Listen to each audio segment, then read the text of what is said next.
Astaghfirullah. Assalamualaikum warahmatullahi wabarakatuh. Alhamdulillah, alhamdulillahilladzi hamdan katsiran tayyiban mubarakan fihi kama yuhibbu rabbuna wa yardah. Asyhadu an la ilaha illallah wahdahu rabbi la syarika lah wa asyhadu anna Muhammadan abduhu wa rasuluhu alladzi la nabiyya ba'dah. Rabbi israh li sadri wa yassir li amri wahlul 'uqdatam min lisani yafqahu qawli, amma ba'd. Ma'asyiral muslimin wal muslimat yang dimuliakan Allah Subhanahu wa taala. Biasa malam Ahad kita mengkaji Siratul Mustafa, sejarah Nabi sallallahu alaihi wasallam. Tapi malam ini kita akan membahas satu hadis Nabi, di mana hadis ini dikeluarkan oleh Imam At-Tirmidzi dan dinyatakan hadisun hasanun sahih. Hadis ini dinyatakan hasan sahih dari sahabat Abi Hurairah radhiyallahu anhu. Qala Rasulullah sallallahu alaihi wasallam, ma yazalul bala bil mu'mini wal mu'minati fi nafsihi wa waladihi wa malihi hatta yalqallah wa ma alaihi khati'ah. Kata Nabi sallallahu alaihi wasallam, akan senantiasa ujian itu diturunkan Allah kepada seorang mukmin laki-laki ataupun perempuan, baik kepada dirinya ataupun kepada anak-anaknya ataupun kepada hartanya, sampai dia berjalan menjumpai Allah Subhanahu wa taala dan dia tidak membawa dosa sedikit pun. Hadis ini adalah hadis yang menjelaskan kepada kita tentang keutamaan sabar di atas al-bala, di atas ujian dari Allah Subhanahu wa taala. Manusia tidak lepas dari tiga kata: haznun wa ghammun wa hammun. Haznun artinya kesedihan, sedih memikirkan sesuatu yang sudah berlalu. Entah yang lalu-lalu kita pernah sukses kemudian hilang kesuksesannya, entah dulunya punya orang-orang yang dicintai kemudian sudah pergi meninggalkannya, entah dulu dia pernah kaya kemudian dia miskin, teringat masa lalu. Haznun, sedih jadinya terpikir terus. Yang kedua ghammun, susah menghadapi sesuatu yang sedang berlaku. Susah karena mungkin karena ekonomi, karena kesehatan, karena mungkin pasangan, anak-anak, dan begitu seterusnya. Kemudian yang ketiga hammun, bingung memikirkan masa depan. Jadi manusia tidak lepas dari tiga perkara ini: sedih memikirkan yang sudah berlalu, susah memikirkan yang sedang berlaku, bingung memikirkan yang akan terjadi masa depan. Manusia tidak lepas dari tiga perkara. Kalau tidak sedih, stres. Kalau tidak stres, susah. Itu Itulah manusia. Ya. Ma'asyiral muslimin yang dimuliakan Allah Subhanahu wa taala. Nabi Ya'qub alaihi salatu wassalam, ketika datang 10 anaknya merayu dirinya untuk membawa Nabi Yusuf bermain ke tempat yang jauh, Yakub tidak memberi izin waktu itu. Tetapi dengan berbagai macam alasan, akhirnya 10 anak Yakub ini berhasil merayu ayahnya sehingga membawa Nabi Yusuf. Yusuf ketika itu masih kecil, belum balik, masih 10 tahun usianya. Kemudian diajak main jauh. Rupanya setelah pulang tak dibawa pula anak itu dan dihabarkan mati diterkam serigala. Kemudian ditunjukkan bajunya yang berlumuran darah, padahal darah kambing. Yusufnya dimasukkan ke dalam sumur. Maka Allah Subhanahu wa taala menjelaskan dalam Al-Quran kesedihan Ya'qub alaihi salatu wassalam.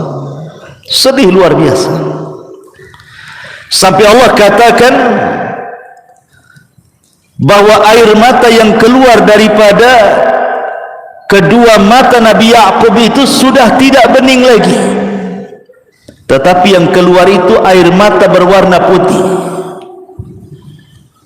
Sampai-sampai Allah katakan seperti itu, ya, tabiyaddu aynahu wa huwa kadhib. Jadi tetesan air matanya itu sudah warna putih, sudah las, itu tidak ada lagi air mata yang keluar, saking sedihnya. Sebab itulah kemudian Ya'qub mengalami kebutaan, karena bertahun-tahun memikirkan Nabi Yusuf, menangis. Tapi walaupun demikian Ya'qub sabar dan mengatakan kepada Allah Subhanahu wa taala, innama ashku bathi wa huzni ilallah. Kata Ya'qub, sesungguhnya saya hanya bisa mengadukan keperitanku dan kesedihanku kepada Allah Subhanahu wa taala.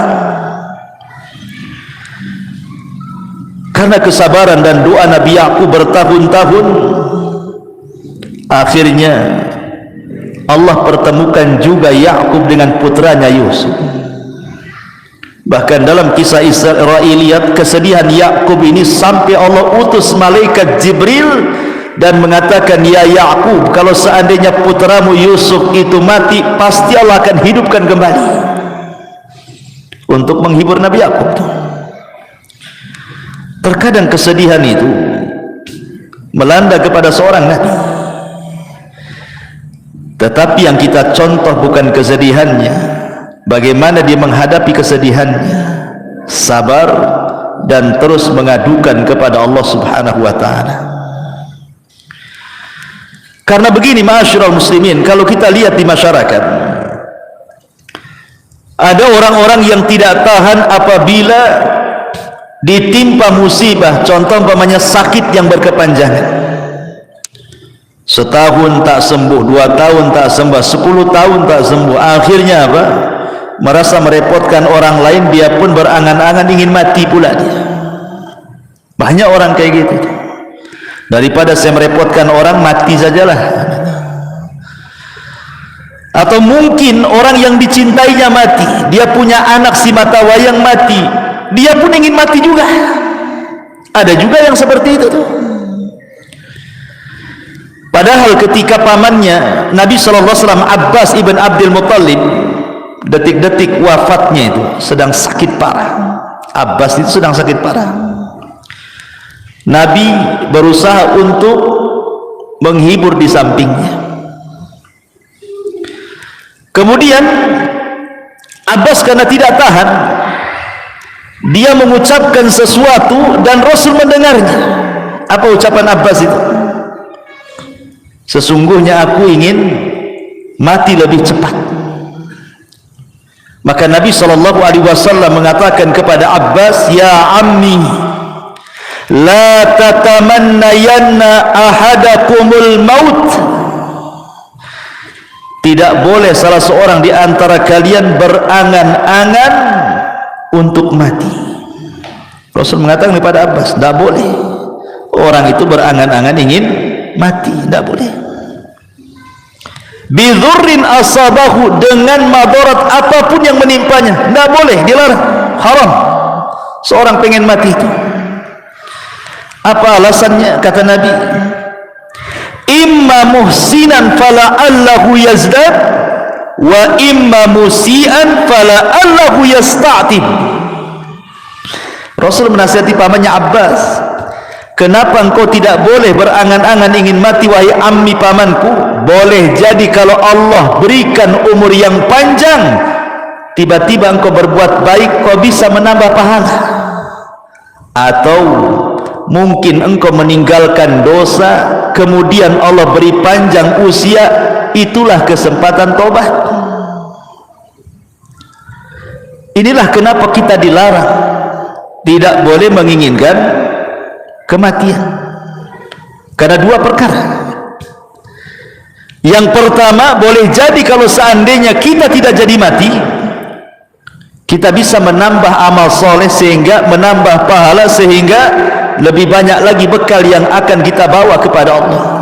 Atau boleh jadi mungkin kita banyak dosa sebelum kita meninggal, kemudian Allah tidak jadikan kita meninggal, adalah kesempatan untuk tobat. Makanya Rasulullah mengatakan, jangan berangan-angan salah seorang di antara kalian pengen mati. Tapi Nabi SAW mengatakan, wa in kana walabud, kalau memang harus, karena sudah tidak tahan penyakitnya, sudah bertahun-tahun, sudah merepotkan keluarganya. Karena sering saya katakan, ikhwan, orang sakit itu terkadang tambah sakit bukan karena penyakit. Karena apa? Karena sudah tidak ada lagi yang mengunjunginya. Contoh nih, saya sakit. Berapa kali antum mengunjungi saya sakit? Waktu kemarin saya sakit, berapa kali antum mengunjungi anak sakit? Berapalah antum kuatnya mengunjungi itu, walaupun ustaznya yang sakit itu. Nggak mungkin pula tiap hari antum datang ke rumah. Paling sekali bawa pisang, bawa ini, bawa itu, rame-rame rombongan, habis itu les, hilang. Entah berapa bulan lagi mungkin datang. Ya, oke lah, itu orang lain, keluarga, saudara. Sampai kapan? Lama-lama bosan juga kan. Paling tinggi akhirnya yang menemani orang sakit itu, kalau dia punya pasangan, paling istrinya, atau mungkin anaknya. Ya, kalau anaknya berbakti, kalau anaknya durhaka. Sebenarnya orang sakit itu lebih sakit di masalah ininya, bukan penyakitnya sebenarnya. Ya, penyakitnya sudah sakit, lebih sakit ketika tidak ada lagi yang memperhatikan dia. Kuadrat sakitnya, makanya akhirnya menginginkan kematian. Maka dari sini ikhwan, kata Nabi, wa in kana walabud, kalaupun dia harus menginginkan kematian, kata Nabi SAW, bolehlah kalian berdoa, Allahumma ahyini ma kanatil hayatu khairan li, wa tawaffani ma kanatil wafatu khairan li. Kata Nabi SAW, ya Allah, hidupkan aku, sembuhkan aku kalau memang kesembuhanku, kehidupanku lebih baik bagiku. Tetapi wafatkan aku kalau memang wafatnya diriku dan kematianku ini lebih baik dibandingkan aku hidup. Itu kalau harus berangan-angan kematian, seperti inilah doanya. Kalau ada orang yang mengatakan, kan Nabi Yusuf mengatakan dalam Al-Quran bahwa dia juga berangan-angan dengan kematian, di mana Nabi Yusuf mengatakan apa? Tawaffani musliman wa alhiqni bis-shalihin. Wafatkan aku, kata Nabi Yusuf. Lihat, Nabi Yusuf saja berangan-angan ingin mati. Kita katakan jangan sampai sini bacanya, teruskan. Tawaffani musliman walhiqni bis-shalihin. Kata Nabi Yusuf, ya Allah, kalaupun aku harus mati, matikan aku dalam posisi muslim, dan gabungkan aku bersama orang-orang soleh. Artinya bahwa Nabi Yusuf bukan berangan-angan ingin mati, tapi kalau harus mati gitu maksudnya, maka matikan aku dalam posisi muslim dan libatkan aku dengan orang-orang soleh, persis seperti firman Allah Subhanahu wa taala, ya ayyuhalladzina amanu taqullaha haqqa tuqati wa la tamutunna illa wa antum muslimun. Wahai orang-orang yang beriman, bertakwalah kepada Allah dengan sebenar-benar takwa dan janganlah kalian mati kecuali dalam posisi kalian muslim. Karena kalau meninggal dalam posisi muslim, ada kesempatan masuk surga walaupun Allah takdirkan masuk neraka. Tapi kalau mati kafir, tidak ada kesempatan lagi masuk surga. Makanya kita meminta kepada Allah agar jangan sampai mati kecuali muslim, menyembah Allah sebagaimana Nabi Yaqub alaihi salatu wassalam. Allah katakan, am kuntum syuhada idh hadara Yaqub al-maut idh qala li banihi ma ta'buduna min ba'di qalu na'budu ilahaka wa ilaha abaika Ibrahim wa Ismail wa Ishaq ilaha wahida wa nahnu lahu muslimun. Ya. Ketika Yakub sedang sakaratul maut, dipanggillah anak-anaknya. Kemudian Yakub berwasiat, wahai anakku, apa yang kalian akan sembah sepeninggalku? Maka anak-anaknya mengatakan, wahai ayahku, kami akan sembah Tuhanmu dan Tuhan bapamu Ibrahim, Ismail, Ishak, itulah Tuhan yang esa. Wa nahnu lahu muslimun, dan kami senantiasa lahu kepada Allah muslimun, berserah diri. Kami muslim. Ma'asyiral muslimin yang dimuliakan Allah Azza wa Jalla, intinya bahwa di sini Allah Subhanahu wa taala ingin mengatakan bahwa begitulah sifat seorang muslim kalau ditimpa musibah. Jangan pernah berangan-angan dengan sebuah kematian. Kalaupun harus berangan-angan, bercita-citalah mati dalam posisi Islam. Ini bala yang pertama, bala kepada diri sendiri. Jadi kalau Allah takdirkan, Allah berikan bala kepada diri sendiri, jangan sampai berangan-angan kematian. Tidak boleh. Ya. Ma'asyiral muslimin yang dimuliakan Allah Azza wa Jalla, dahulu di zaman Rasul ada wanita namanya Ummu Sa'ib. Ada wanita namanya Ummu Sa'ib. Ummu Sa'ib ini kena penyakit humma. Humma itu demam, panas, kepalanya sakit. Ya, dan kita sering mengalami kan, kepalanya kok sakit kan, atau demam gitu kan. Jadi dia sampai mengaduh-ngaduh. Aduh, bahasa kita. Ya. Jadi Nabi SAW ketika lewat kepada Ummu Sa'ib bertanya, malaka ya Ummu Sa'ib, ada apa dengan kau ya Ummu Sa'ib? Kenapa engkau mengerung seperti ini? Maka Ummu Sa'ib mengatakan, qalat humma la barakatallah, katanya, penyakit humma, demam wahai Rasul, semoga Allah tidak berkahi penyakit itu. Apa kata Rasul? Ya Ummu Sa'ib, la tasubbil humma, jangan celak penyakit demam. Nabi melarang, tidak boleh mencela penyakit di sini. Enggak boleh, kalau antum lagi sakit kepala jangan dicela. Demam tak boleh, kata Rasulullah, tasubbil humma, jangan cela penyakit kepala. Demam, meriang jangan. Kenapa? Fa innaha tudhibu khataya ibni Adam kama yudhibul kiru khabathal hadid.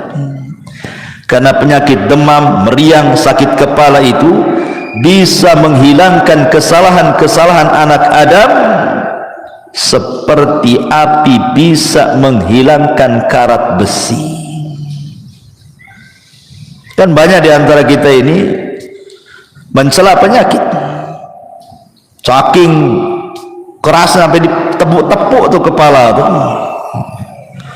Sabar saja. Makanya kata Nabi SAW, isbir wahtasib, Kalau Allah subhanahu wa ta'ala memberikan bala kepada kita ujian, pertama sabar, yang kedua mintalah pahala dengan penyakit itu kepada Allah. Karena hanya dengan dua kata ini, inilah yang bisa mengangkat derajat dan menghilangkan dosa. Coba bayangkan ikhwan, kalau kita sholat malam tahajud, belum tentu antum bisa bangun. Ya kan, sepertiga malam antum bangun, malam-malam dingin-dingin, apalagi empuk dinginnya, malas lah makin kita bangun. Dan itu bisa menghilangkan dosa-dosa kita. Tetapi cukup kita sabar dengan penyakit demam, tak perlu antum bangun malam. Sabar aja dengan demam. Kalau tidak sabar ya minum bodrek lah. Hilang itu demamnya. Artinya bahwa jangan mencela penyakitnya, gitu maksudnya. Karena penyakit itu sebenarnya bisa mengangkat derajat dan menghilangkan dosa. Ini yang pertama. Tetapi ada satu kaidah sebelum saya lanjut. Kata para ulama, kullu murrin saufa yamurru liya'tiya ba'dahu bil yusri yasurru. Apa kata orang Arab? Kullu murrin saufa yamurru liya'tiya ba'dahu bil yusri alladhi yasurru. Apa maknanya? Setiap keperitan hidup pasti akan berlalu, dan akan datang setelahnya kemudahan yang membawa kebahagiaan bagi hidupnya.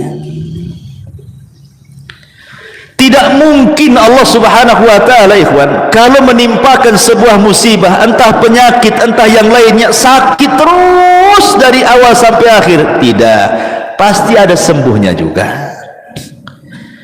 Atau Allah berikan kefakiran, fakir terus, pasti Allah akan berikan juga kecukupan hidupnya.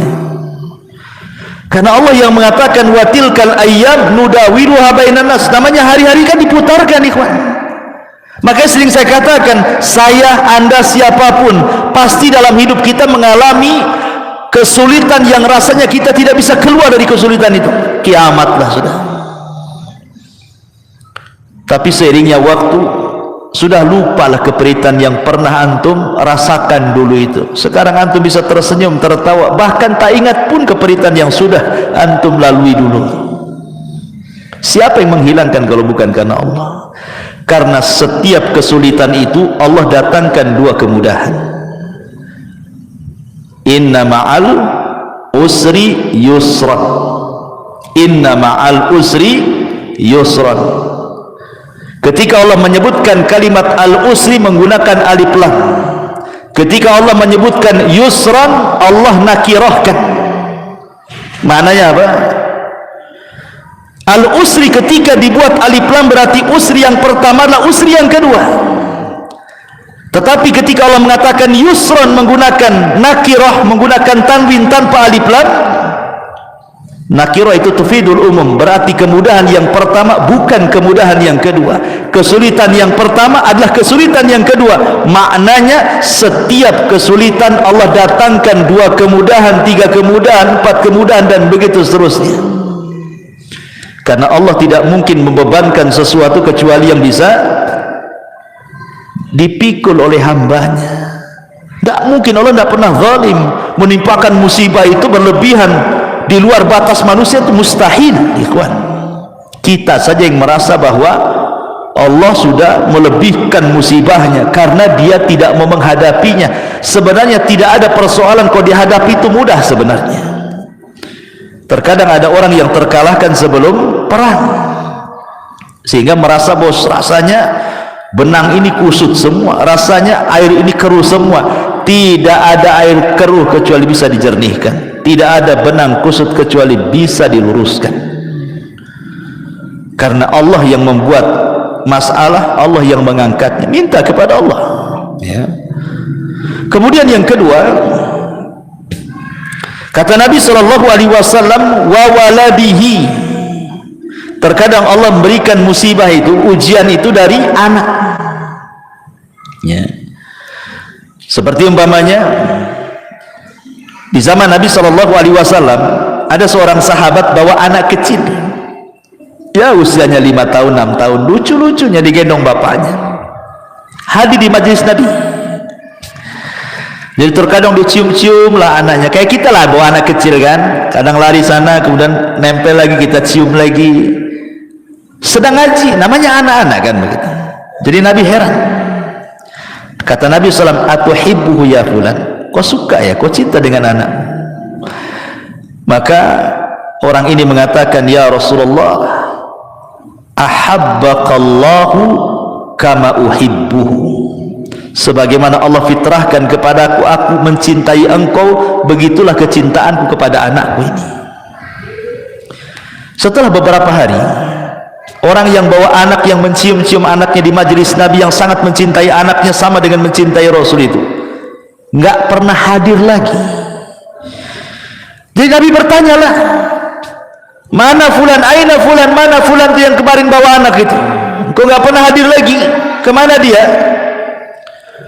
Akhirnya dicari-cari berita, rupanya dia tidak hadir lagi di majelis taklim karena dia dirundung kesedihan. Anak si mata wayangnya itu yang suka dibawa di majelis taklim itu rupanya meninggal dunia. Sedihlah dia, nggak tahan dengan kesedihannya sehingga tidak sanggup melangkahkan kaki ke majelis Nabi. Akhirnya kemudian Nabi SAW datang ke rumahnya, berusaha menghibur, takziah. Kemudian kata Nabi SAW, ya fulan, bagaimana kalau Allah berikan dua pilihan kepadamu?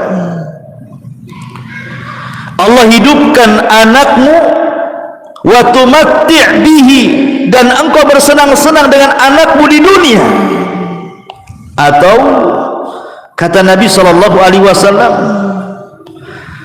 atau anta'tiya baban min abwabil jannah illa wajadtahu yantadiruka. Atau yang kedua, engkau dapati anakmu yang sudah meninggal, tiba-tiba dia berdiri di pintu sorga dan dia sedang menunggumu. Milih mana? Milih Allah hidupkan kembali anakmu, engkau bersenang-senang sebatas di dunia dan di akhirat kau tidak dapat apa-apa, ataukah anakmu kau ikhlaskan dia meninggal, kau sabar, mintalah pahala, tapi nanti dia akan berdiri di pintu sorga, akan menunggu dirimu dan akan menarik kamu ke dalam sorga. Milih mana? Kata Rasulullah. Akhirnya anak muda ini mengatakan, ya tentu memilih anakku berada di pintu sorga. Hilang kesedihannya. Makanya suatu ketika Allah Subhanahu wa ta'ala dalam hadis qudsi bertanya kepada para malaikat pencabut nyawa. Allah Subhanahu wa ta'ala mengatakan kepada para malaikat itu, aqabadtum walada abdi. Hei malaikat-malaikatku, apakah engkau sudah mencabut nyawa anak dari hambaku? Kata malaikat pencabut nyawa, na'am ya Rasul, tentu wahai na'am ya Rabb, tentu ya Rabb. Maka Allah mengatakan, aqabadtum thamrata fuadi, apakah yang kau cabut itu anak si mata wayang dia yang dia sangat mencintainya? Maka malaikat ini mengatakan, na'am ya Rabb, iya wahai Rabb. Kemudian Allah mengatakan, famadza qala abdi, setelah anaknya meninggal hambaku mengatakan apa? Maka malaikat ini mengatakan, hambamu mengatakan hamidaka wastarja, dia pun mengatakan alhamdulillah, inna lillahi wa inna ilaihi rajiun. Maka Allah mengatakan, kalau begitu idzan ubnu li abdi baitan fil jannah wa sammuhu baital hamdi. Kalau gitu bangunkan untuk hambaku ini satu istana di sorga, kasih nama istananya Baitul Hamdi, rumah hamd, pujian. Karena dia bisa mengucapkan alhamdulillah saat kematian anaknya. Ucapan alhamdulillah bukan karena mensyukuri kematian, Bukan itu maksudnya. Antum disangka orang gila nanti, ya kan? Antum orang tua meninggal, alhamdulillah, kira-kira kata orang sebelah ini itu ngincar warisan itu. Gitu ya? Ya. Bukan, pemahamannya mengucapkan alhamdulillah itu maksudnya kita masih bersyukur ada nikmat yang tersisa, bukan dipikirkan musibah yang berlalu. Persis seperti perkataan siapa? Urwah ibn Zubair. Saat diamputasi kakinya, Urwah bin Zubair ini mungkin kena penyakit diabetes lah, mungkin kalau zaman sekarang kan harus diamputasi kakinya. Kata sang tabib mengatakan, ya Urwah, pasti kau akan mengalami kesakitan, sebaiknya kau minum khamar. Di zaman itu tidak ada biusnya minum khamar untuk mengurangi sakit, biar mabuk, biar pusing, baru potong. Kata Urwah kepada tabib dokternya, enggak, saya enggak akan minum khamar, katanya. Coba bayangkan kalau aku minum khamar, kemudian kau potong kakiku, tiba-tiba aku mati, itu sama dengan aku mati di atas khamar, katanya. Kata dokter, enggak ada cara lain harus seperti itu masalahnya. Kata Urwah, gini saja, berikan kesempatan aku berwudu, kemudian aku sholat 2 rakaat. Saat aku sholat itulah potong kakiku, katanya. Nanti sakit, tidak apa-apa. Seandainya aku mati saat kau potong kakiku saat sholat, berarti aku mati di saat aku sholat. Daripada aku mati di saat aku mabuk, milih mana? Akhirnya sholat dia. Pas sholat dipotong kakinya, betul, namanya dipotong kaki, ya sakit lah, nggak ada obat bius lagi, ya. Akhirnya dia mengalami sakit pingsan, karena sakit yang luar biasa, pingsan dia, Urwah bin Zubair ini.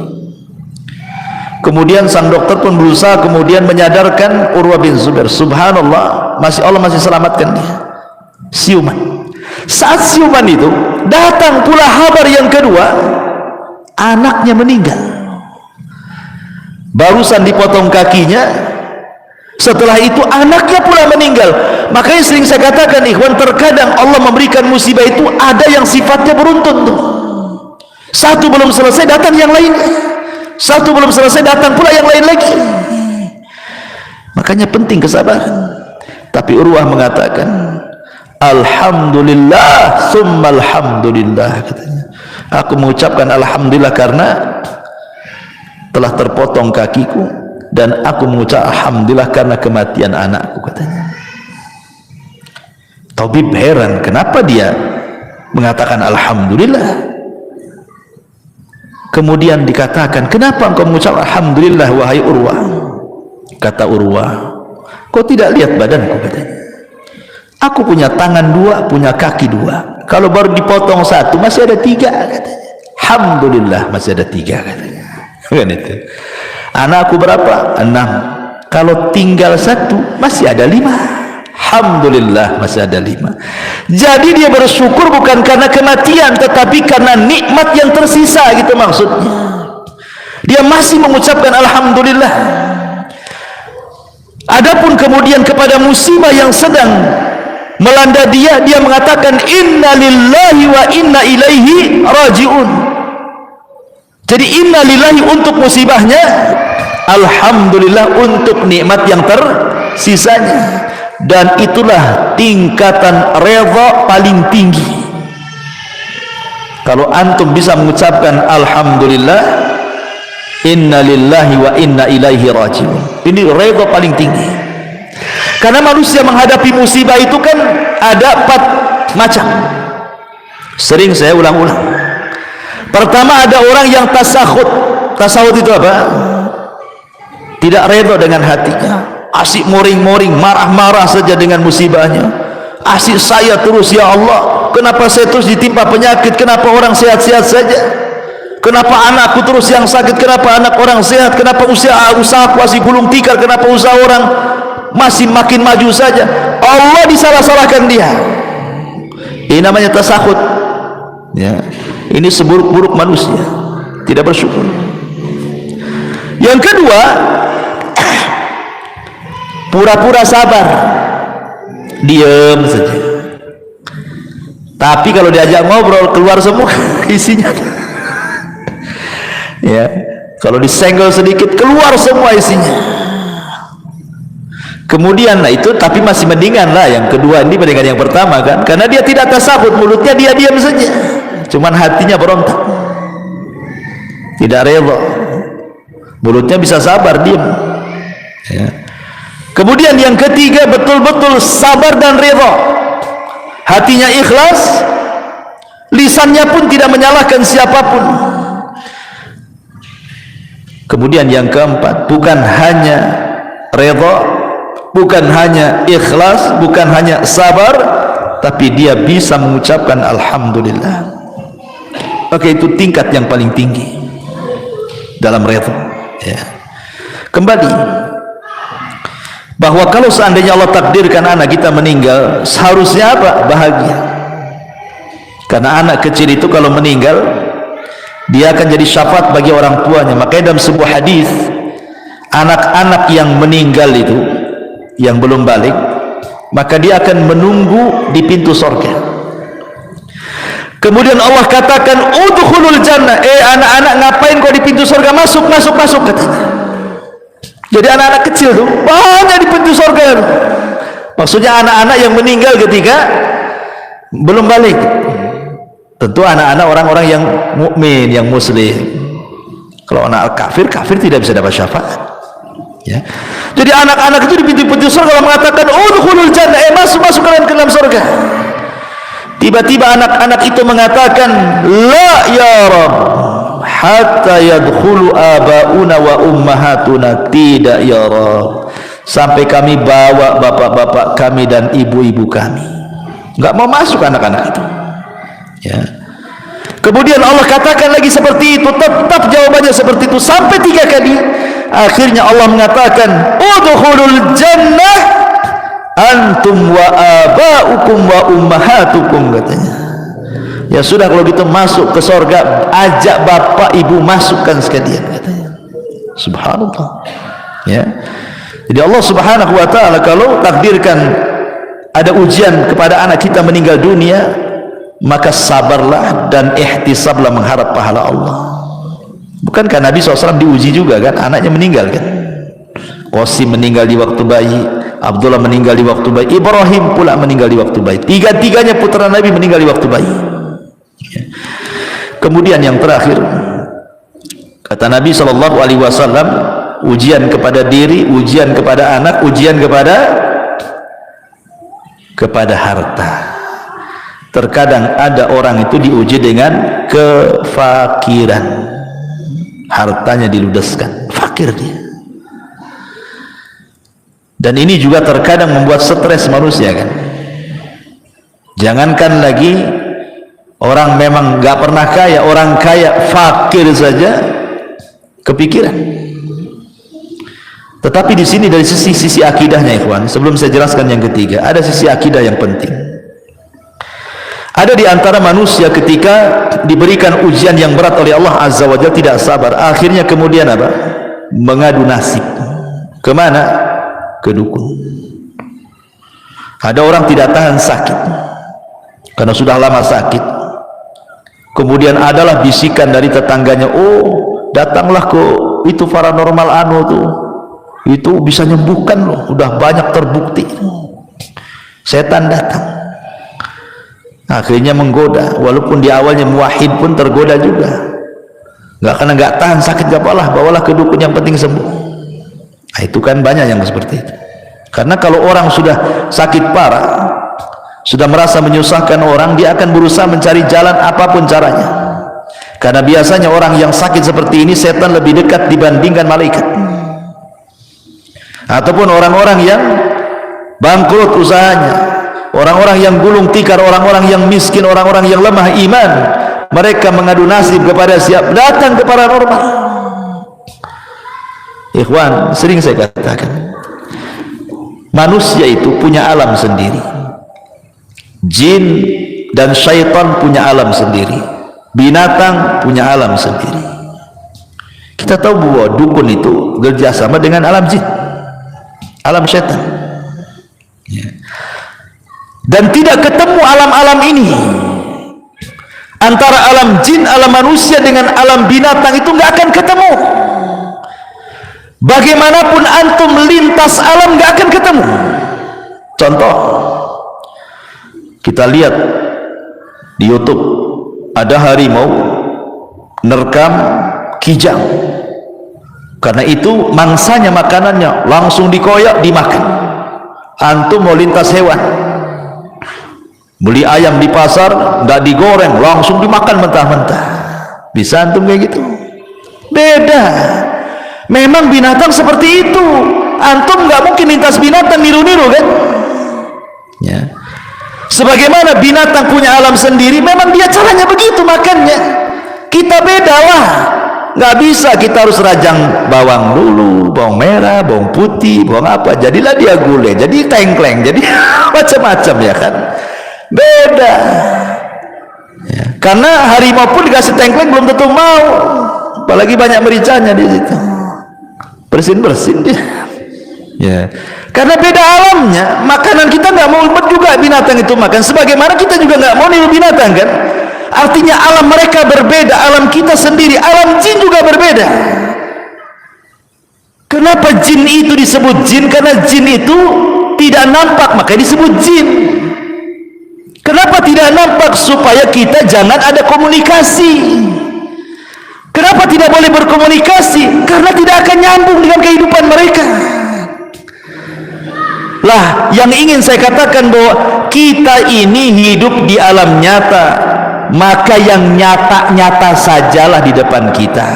Kalau depan kita ada kangkung, makan tuh kangkung. Kalau depan kita ada tempe, makan tuh tempe. Kalau ada lalapan, makan tuh lalapan. Kalau memang di hadapan kita ini supir ojek, ya sudah jadi supir ojek. Kalau anda supir taksi, jadilah supir taksi. Kalau anda tukang bangunan, jadi tukang bangunan. Yang real saja lah gitu. Jangan menghayal. Karena orang yang datang ke dukun itu orang-orang yang menghayal sebenarnya. Karena itu menghayal orang itu. Dia ingin jadi manajer instan bahasanya tuh. Tolong Pak Dukun, mantra-mantra isi bos itu supaya saya bisa jadi manajer. Mereka dukun itu beda dengan dokter hewan. Kalau dokter gini, gimana dok bisa? Oh kayaknya saya tidak bisa. Kayaknya antum harus dirujuk ke dokter ini. Datanglah ke dokter ini, ke dokter ini. Oh nampaknya penyakitmu parah, saya tidak bisa nih. Rujuk ke dokter sana. Itu dokter. Kalau dukun tak ada. Kata dukun ini, oh saya tak bisa, saya rujuk kok ke dukun sana. Gak ada. Dukun itu semua mengatakan bisa. Nggak ada dukun tak bilang tak bisa. Dukun mana yang tak bilang tak bisa itu? Semua dukun bisa. Semua dukun pasti bilang bisa. Nggak akan bilang nggak bisa. Karena dukun itu penipu, makanya dia jawabannya pasti bisa. Nggak akan bilang nggak bisa. Kalau dokter itu nggak ada yang menipu, memang sesuai dengan bilang dia. Namanya nggak tahu, yang nggak tahu. Nggak mungkin dia malpraktek. Tapi dukun itu dari awal sampai akhir memang malpraktek mereka itu. Nggak ada prakteknya, semuanya malpraktek. Makanya jawabannya bisa, nggak ada rujukan tuh. Kenapa? Karena dukun satu dengan yang lainnya saingan. Nggak mungkin kalau dia rujukan, maknanya melemahkan bahwa dia dukun tidak sakti. Nggak ada lagi orang datang ke dia jadinya kan. Itu sama dengan merendahkan dia. Makanya nggak ada ceritanya dukun ngasih rujukan tuh, nggak ada. Makanya saya katakan kita hidup di alam nyata yang real sajalah. Kalau anda ingin jadi manajer, bekerja sungguh-sungguh, kuliah lagi, ambil pendidikan, jujur, tekuni. Kalau Allah takdirkan jadi. Bukankah Allah suka dengan orang yang bekerja dan menekuni pekerjaannya? Sampai Aisyah radhiyallahu mengatakan, kana Nabi sallallahu alaihi wasallam idza amila amalan atqanahu. Rasul itu kalau mengamalkan sesuatu, dia akan mungkinkan tuh amalan itu. Makanya usaha apapun kalau ditekuni pasti sukses. Tapi kalau mencra nggak akan sukses. Bosan di sini pindah ke sini, bosan di sini pindah ke sini. Sampai kapan? Artinya Allah itu suka itu memandang hambanya yang kerja keras, ditelateni, jadi nanti itu. Tapi orang-orang yang ke dukun ini maunya instan, secara instan jadi manajernya. Sesuatu yang instan itu pasti menyesal. Berapa banyak orang yang datang ke dukun menyesal, sudah bayar 100 juta dukunnya kabur, sudah datang 100 juta tadi kabul-kabulkan, katanya syaratnya besar, kurang syaratnya lagi. Betapa banyak orang yang sudah habis duitnya, mati pula, syaratnya terlalu besar. Seperti pernah ada syarat dukun ngerendam di kali 3 hari, mati akhirnya. Memang suruh mati sama dukunnya. Ya, bayangkan ya. Jadi saya katakan bahwa kalau ada musibah tidak perlu datang ke dukun. Apa yang datang ke dukun? Dukun itu penghayal semuanya. Maka hiduplah dengan kenyataan, hadapilah secara real. Kita ini punya alam sendiri, jin punya alam sendiri. Nggak perlu komunikasi dengan jin. Yang lebih parah pula minta nikah dengan wanita jin, makin bingunglah kita.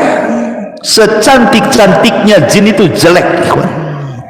Seorang syekh pernah meruqyah, rupanya yang masuk ke tubuh orang yang kesurupan ini jin yang paling cantik di kabilahnya. Ketika ditanya bagaimana bentukmu, dia mengatakan aku punya 9 kaki katanya.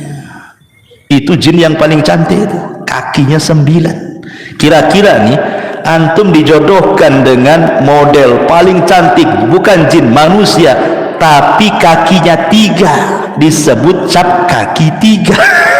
Kira-kira mau nggak antum? Ini nih betul-betul model cantik tapi kaki 3. Saya kira mikir antum, walaupun cantik, apalagi jin. Kalau kakinya sudah 9 bukan manusia, gurita itu namanya. Itu sudah jadi sotong itu. Jadi masyarakat muslimin yang dimuliakan, nggak akan ketemu alam manusia dengan jin itu. Jadi nggak perlu lintas alam tuh. Makanya ngapain coba orang datang ke dukun mau lintas alam gaib, dipercepat jadi manajer, jadi ini, jadi itu, cepat kaya. Itu semua hayalan.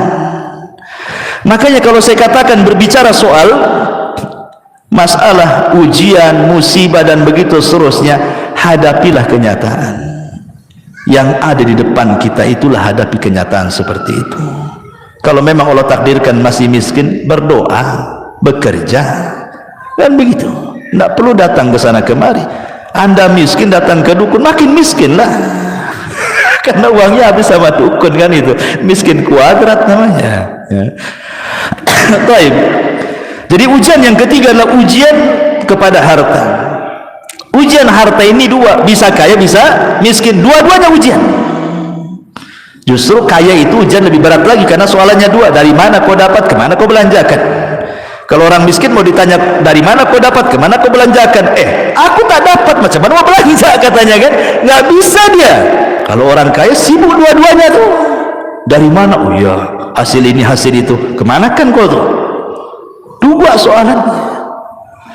Makanya kalau kita bicara tentang harta, ada orang itu satu, cara carinya halal, cara membelanjakannya halal, berkahlah hartanya, karena bisa menjawab 2 soalan. Yang kedua, cara kerjanya halal, dibelanjakannya haram. Capek dia kerja 1 bulan, dia banting tulang keras, terus bekerja, keringat bercucuran, sudah gajian 1 bulan untuk berzina, untuk hura-hura, poya-poya dan begitu seterusnya. Maka dia tidak selamat dari pertanyaan yang kedua, tapi selamat dari pertanyaan yang pertama. Dari mana harta? Selamatlah antum. Kemanakan harta? Tak selamat antum. Ya. Yang ketiga,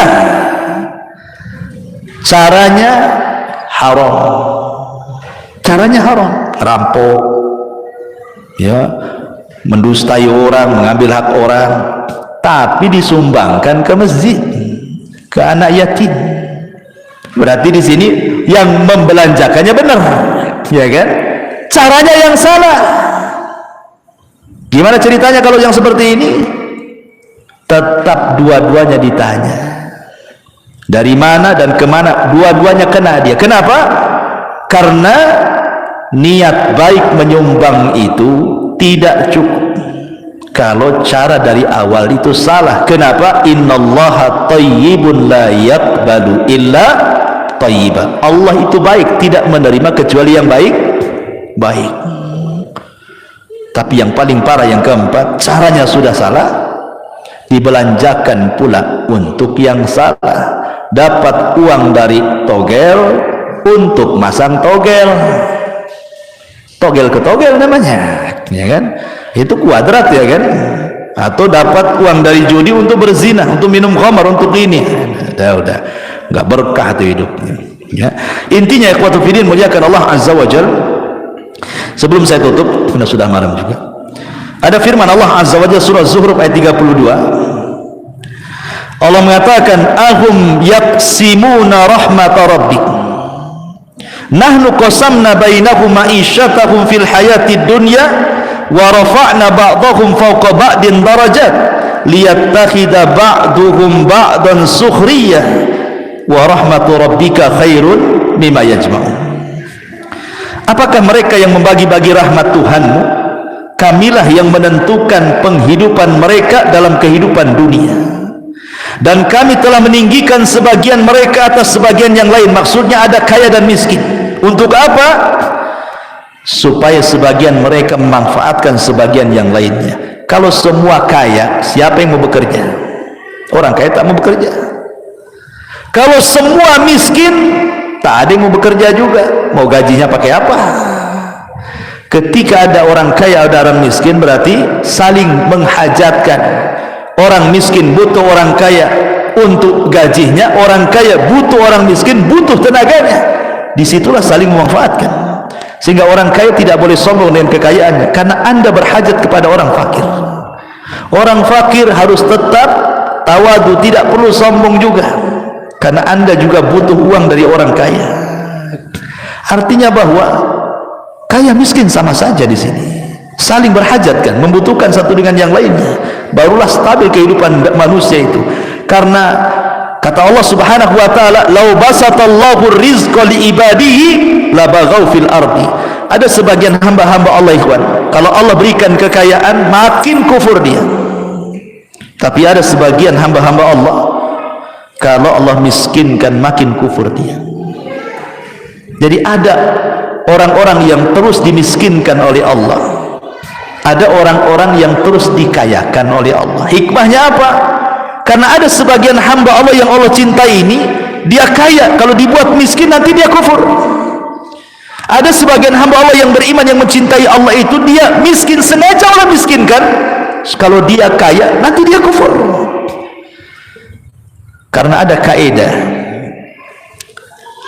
al-bala tudzakiruka minallahi khairun minan naimi tunsika minallahi azza wa jalla. Seseorang di atas ujian tapi bisa mengingatkan kita kepada Allah jauh lebih baik dibandingkan antum bergelimang dengan kenikmatan tapi melupakan Allah subhanahu wa ta'ala.